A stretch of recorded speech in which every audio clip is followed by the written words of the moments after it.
Back today, we got our 4L80 flex plate underneath there. It's kind of a tight squeeze. I might be able to show you all in a minute when we get the car jacked up. Got to charge the camera battery as usual because I'm unprepared. But we got a 4L80 flex plate underneath there. Shout out to my boy Payne. Pretty sure it's going to work. Fits on the converter, fits on the snout of the crank, so we're going to run it. We got to get underneath there and torque them down. Put our Turbo 400 back up underneath there with the converter. And then we're going to be able to see if that Mustang drive shaft is going to work or not, because we did end up sliding the engine back about 1 3/4 inches or so. So yeah, we got 4L80 flex plate, Turbo 400, and a converter about to go in. Alrighty guys, so we got our converter sitting off in the Turbo 400 there. You can tell she's a beautiful fresh unit. We got our flywheel down there, well, flex plate really, and it's torqued down and everything. Just got down there and torqued it up. And you can see our brand new Mark Mickey Turbo 400 we got here, about to throw in there behind it. About a $8,000 unit we got here, but about to get her back in there, get it bolted up, and then once we get this in there and bolted up, then we've got to start messing with the wiring and all that. But that's a story for a later time. But for right now, we're about to throw the transmission up in there, get it bolted up, and see what we're working with after that.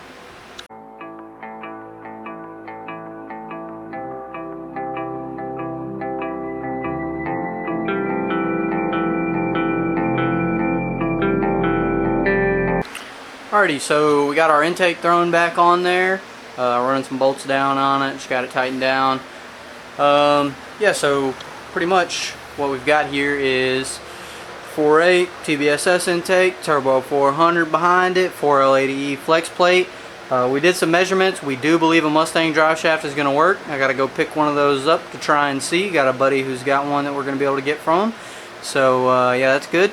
We are going to have to get a adapter for that throttle body, because this one is a 4-bolt throttle body. We have a 3-bolt throttle body, but this intake accepts a 4-bolt. So yeah, we'll have to make that work. And I'm not going to lie, I'm pretty fired up. I mean, just looking at it, we got ourselves an LS swapped Malibu. All we need to do, throw some of that wiring in there. Alrighty guys, so we're running into our first little issue of the deal. So I bought this Trailblazer SS intake. No secret, said it about 500,000 times. I think you guys get the point. I have a Trailblazer SS intake for it. But I bought this Gen 4 fuel rail for it because the intake did not come with the fuel rail. And from everything I was reading on the internet, it said, you know, just plop a Gen 4 fuel rail on there and everything's good. But if you look, number one, no way, no matter what way you cut this pancake, buddy, no matter what way you flip it, it doesn't fit. The fuel rail doesn't fit. The injectors are not going to line up with the holes while the tabs line up with the bolts. It's just no way around it is it going to work, and it also seems to be a little too short. So I think the plan is now I'm going to hop on Jegs and order their fuel rails for an LS. I was already going to run all AN lines, but this is just another little thing in the mix. So, you know, a little $100 onto the budget, but nothing crazy. Not too pressed about that, but I just thought this one was going to work. Thought I was going to get away with the cheap excuse, and sometimes you don't. But that's alright. But we got the intake on there now. I did waste my time go ahead and putting our old injectors into this fuel rail. So that's a nice waste of time that I went ahead and did for myself, because I can't use this, so I'm going to have to take them all back out, put them in another one. But these are not the injectors that I'm wanting to run, but they're just going to do good enough to, you know, get it running, get it going for now. I'm obviously not going to try to spray a 200 shot on a stock injector, but I think with those factory flex fuel injectors, we get away with at least 150 shot. But we'll see. So that's just a little update for now. We got the cool packs thrown on there too. I don't know that we're going to end up laying the wiring harness out right now, because it might do more of getting in the way than it helps. But I do need to order a fuse box and some battery cables and stuff. And once I get those ordered in here, then we'll be ready to start throwing the wiring harness inside of the car and get the fuse box wired up and everything. For right now, it's pretty much what we've got. I do have to go pick up a drive shaft. Like I said I was going to get better at repeating myself, but I'm not showing any progress, as it may seem. But I am, you know, just super happy with how the car's coming along. We'll just take a good little overview of it. We've got all my little camera bag in there. But, you know, the interior that I painted up, got a mess in here to deal with still with the wires, but nothing too crazy. The car's just looking not bad. It's looking better than it has in a long time. Now, at one point in time, this car was very close to being a race ready car. Like, it had that twin turbo small block in it, C4 transmission. All it needed pretty much was a windshield and some door seals, and she could go to the racetrack. But then you know, life happens. It got taken apart, all that stuff. The drivetrain went in my car, and this car sat outside for, I mean, had to be a year, 2 years. It was in my garage in pieces for a little while. But yeah, now we're making a comeback, baby, and I just hope everybody will stick around and watch for it, because we're at least, if nothing else, going to do a super rowdy burnout when all this is done. So if nothing else, stay for the burnout, you know what I'm saying? Come on. Alright guys, so we're back. It's a new day, and obviously you know we had the little fuel rail crisis yesterday.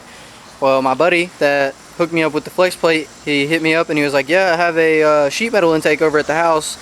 Not the greatest intake in the world, but I'll sell it to you for a good price. He gave me a good price on it. So I was going to buy, it's a deep motor, as you can see there, if it would focus. Sorry if it's making crazy noises, but deep motor intake there. A little bit of Chinesium action for you. And I was like, yeah, I'll give it a shot. You know what? And it came with a 102mm throttle body on it, and it came with those fuel rails on it, and everything else. So I was like, if nothing else, I mean, for the money I'm paying for it, I'm getting my money's worth, you know? So I put it on the car, and I obviously knew that it probably wasn't going to clear the water pump, being that it was like a car style intake, so it's not going to work with truck accessories probably. But, you know, I put it on there anyways. It didn't fit because the throttle bracket here was smacking the water pump, so on and so forth, and our AN fittings was hitting the alternator. So here we are.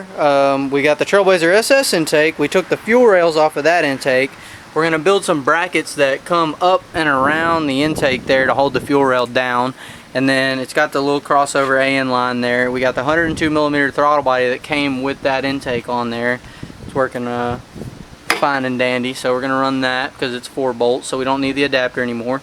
So yeah, we ended up working out pretty good. We just got to build some brackets to hold those fuel rails down, and we should be good to go.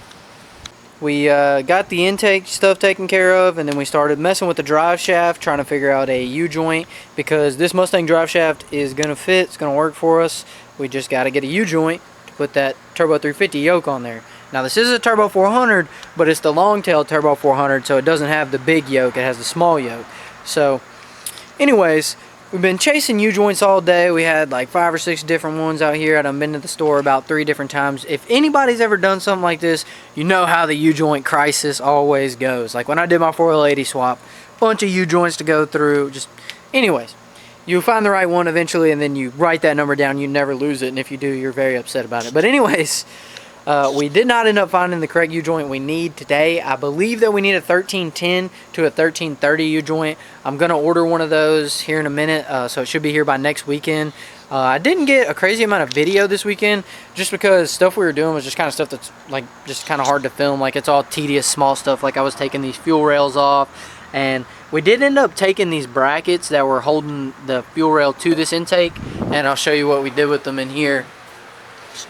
We ended up bending a radius into them. So hold on, let me get it focused for you guys. So we ended up bending a radius into them so that they just hold down on the fuel rails. Now, hey, tell me it's wrong, tell me it's not right. I don't know, but it should work because that fuel rail ain't going anywhere. We do have our stock injectors in there for right now. And then the next problem that we ran into was our crossover line. The AN fittings will not screw in because the alternator is right here in the way. So just hopped on Amazon. I was looking at the bracket, and it's a bracket that tilts this alternator up like 180 degrees, and it also changes where the power steering pump mounts and stuff, but I'm not sure if we're going to run power steering or not. But anyways, it will get this alternator out of the way. And I was like, well, you know, I guess it's time to bite the bullet on all the stuff on Amazon. So I went ahead and ordered the whole fuel system for the car. I got an Aeromotive 340 fuel pump on the way. I've got 8 AN feed lines, 6 AN return lines. I got a regulator on the way. I got just everything I need to build a fuel system for the car. And so that's pretty good. And then eventually we'll have to get those injectors that I'm wanting to get, the flex fuel ones, but that's not too important for just getting it started up and running. But we did get the fuel rail situation figured out. We got a map sensor in there.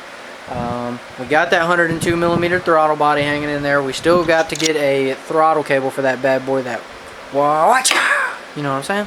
Anyways, yeah. So I mean, it's looking pretty good. It's looking like an almost complete engine. Like I said, we're gonna have to rotate that alternator out the way, and it might look a little goofy. I don't really know that I like the way that looks, but that's the way it's got to happen. Then we'll probably have a crisis with hunting belts down, and you know, we'll just have to figure it out. We'll have to cross that bridge when we get to it, but for right now, that's about the gist of it. But we are not far from hearing some action. I mean, I bought some manifold bolts for it so I can get those other manifolds mounted up. I do have a broken bolt back there that we forgot to get out while the motor was out of the car, so we're gonna have to pay for that by crawling up in there and welding on it while it's in the car. Oh well, you win some, you lose some. I am gonna have to get plug wires, but yeah, we're pretty much about a wiring harness, a fuse box, and some battery cables away from, you know, hearing something. But obviously we got to put the fuel system together, like I said, but that's on the way. That should be next weekend's video. I'm not 100%, don't quote me, but should be. I don't know that I'll have a lot of content coming out in September because I'm going out of town about every weekend of that month, but I'm yapping right now. So let me get out of here. That's about the gist of it for now, and appreciate it.